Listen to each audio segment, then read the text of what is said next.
Welcome mga mami. Ayan, andito na naman tayo sa ating luto-luto. Luto tayo ng baked pasta shell, Italian version. Ayan.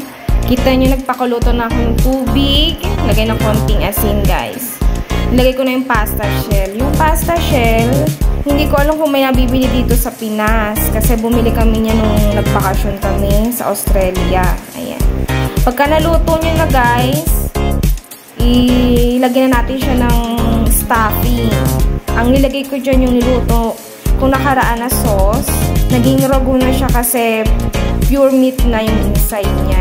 Ayan.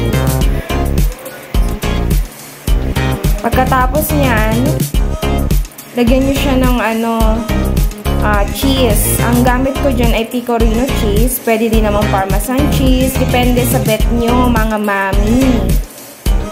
Lalagyan nyo every part of the pasta para pag naluto siya, magme-melt siya sa loob. And then, naggadgad na ako dyan na, ng mozzarella cheese.